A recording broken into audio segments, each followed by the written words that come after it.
Hello everyone, welcome back to the Enterprise Data, BI and AI Architecture series. In the previous episode, we discussed lakehouse versus data warehouse architecture. We understood that a data warehouse gives structure and BI readiness, while a lakehouse gives flexibility, raw data retention and multi-workload scale. We also understood that the right answer is not always lakehouse or warehouse. Sometimes the answer is warehouse, sometimes it is lakehouse, sometimes it is both. But now comes a very important question. Even if the data is stored properly, processed properly and served from the right platform, will business users automatically understand it? Usually no. Business users do not think in terms of technical tables, columns, files, partitions and joins. They think in terms of revenue, margin, customers, orders, targets, inventory, regions and performance. This is where the semantic layer becomes important. The semantic layer turns technical data into trusted business meaning. So in this episode, let us understand enterprise semantic layer fundamentals. Let us start with the problem. In many organizations, different teams connect directly to data tables. One team builds a sales report, another team builds a finance report, another team builds an executive dashboard, another team creates an Excel analysis. Each team writes its own calculations. Each team joins tables differently. Each team applies filters differently. Each team defines metrics differently. Then leadership asks a simple question. What is our revenue? Sales gives one number. Finance gives another number. Operations shows a different value. The issue may not be the lakehouse. It may not be the warehouse. It may not even be the dashboard tool. The real issue may be the missing semantic layer. Without a governed semantic layer, business logic gets duplicated across reports, SQL queries, Excel files, dashboards and applications.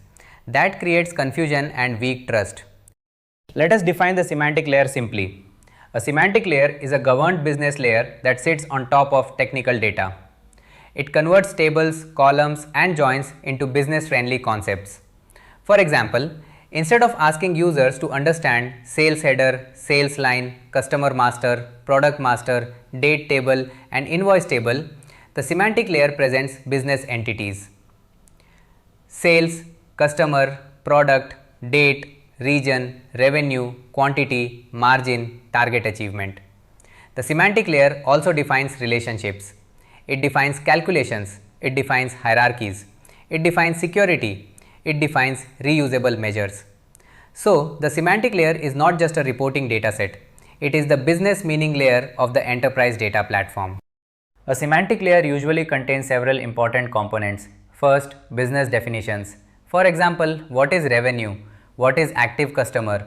What is gross margin? What is open order? Second, relationships. For example, how sales connects to customer, product, date, region and target. Third, measures and calculations. For example, total revenue, year-to-date sales, profit margin, average order value and target achievement. Fourth, hierarchies.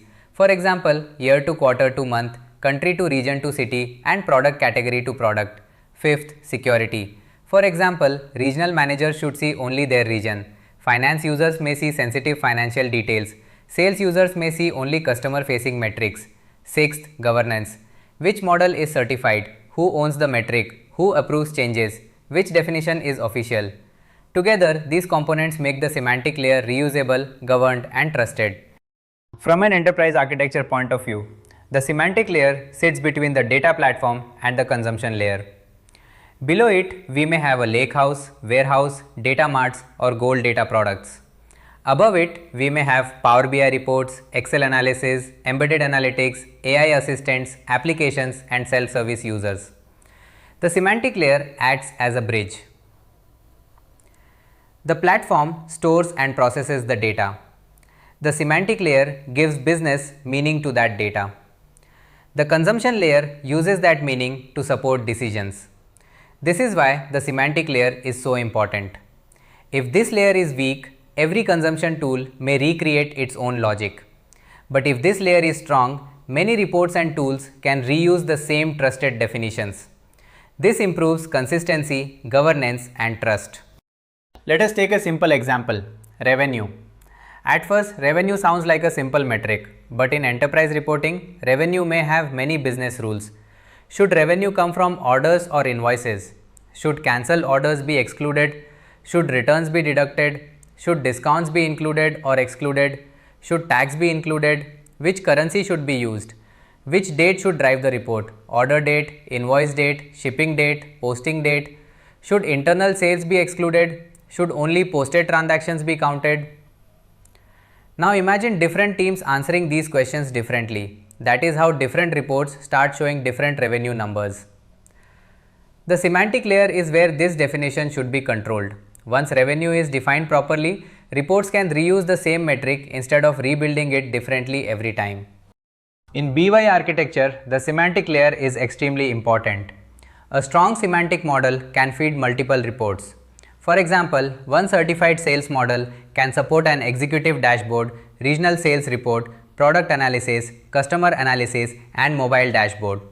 All these reports can use the same revenue measure, the same customer relationship, the same date table, the same security rules. This improves consistency. It also reduces development effort. Instead of rebuilding logic again and again, teams can build thin reports on top of a shared model. This is especially important in enterprise Power BI environments. If every report has its own dataset and its own calculations, governance becomes difficult. But if certified semantic models are used properly, BI becomes more scalable and trusted. Self-service analytics is powerful. Business users want the ability to explore data, create reports, and answer questions quickly. But self-service without a semantic layer can become risky. Every user may create their own calculations. Every department may define metrics differently. Sensitive data may be exposed. Reports may multiply without ownership. The semantic layer provides guardrails. It allows users to explore data, but within trusted definitions. Users can slice revenue by region, product, customer, and time, but they do not need to recreate the revenue logic. Users can build their own reports, but security rules still apply. So the semantic layer does not block self-service. It makes self-service safer, more consistent, and more scalable. The semantic layer is also becoming very important for AI. Many organizations want natural language questions.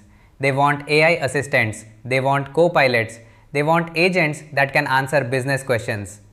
But AI cannot give reliable answers if it only sees raw tables without business meaning. It needs context. What does revenue mean? Which table contains invoices? How is margin calculated? Which date should be used?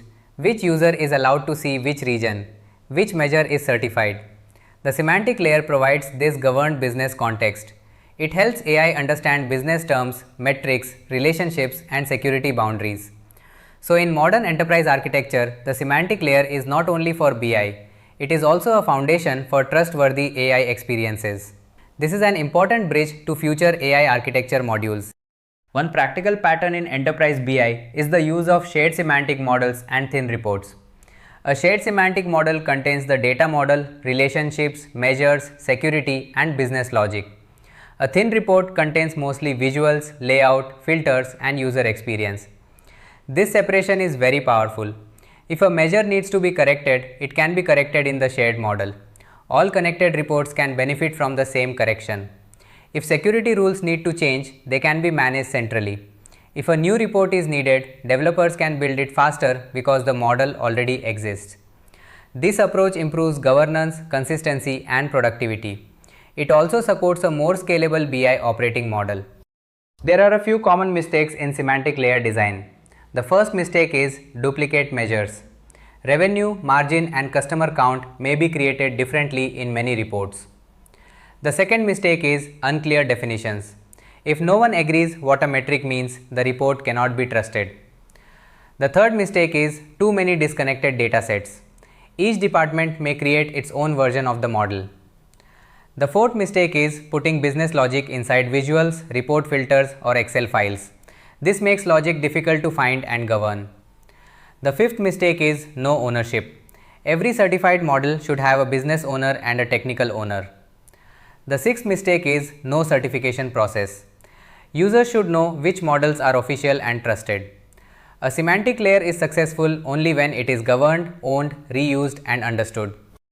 When designing an enterprise semantic layer, follow a few practical principles. First, design business first. Do not expose only technical table structures. Model the data in a way business users understand. Second, make logic reusable. Common metrics should be defined once and reused many times. Third, apply security properly. Access rules should be controlled at the semantic layer where possible. Fourth, document definitions. Users should understand what each metric means. Fifth, certify trusted models. Not every model should be treated as official. Sixth, think about performance. A semantic model should not only be correct, it should also perform well for reporting and analysis. These principles make the semantic layer more useful and more trusted. From an enterprise architect point of view, the semantic layer is like a contract between data and business. Data engineers prepare the data. BI teams build models and reports. Business users define the meaning. Governance teams define controls. AI systems need trusted context. The semantic layer connects all these groups. It defines how data should be understood, how metrics should be calculated, how relationships should work, how access should be controlled, which models are trusted, and how data should be reused. This is why semantic layer design should not be left only to report developers. It needs business involvement, governance, architecture thinking, and technical design. A strong semantic layer can become one of the most valuable assets in an enterprise data platform. Let us close with the key takeaway. The semantic layer is the business meaning layer of the enterprise data platform. It converts technical data into trusted definitions, relationships, measures, hierarchies, and security rules. Without a strong semantic layer, reports may show different numbers. Self-service may become uncontrolled. AI may lack reliable business context, and business users may lose trust. With a strong semantic layer, the organization can reuse the same definitions across BI, Excel, analytics, applications, and AI. In the previous episode, we discussed where data is served from, lakehouse, warehouse, or both. In this episode, we discussed how that data becomes meaningful to the business. In the next episode, we will move from meaning to consumption. Once trusted semantic models are ready, how do different users consume them? Executives, managers, analysts, finance teams, field users, customers, and AI-assisted users may all need different experiences.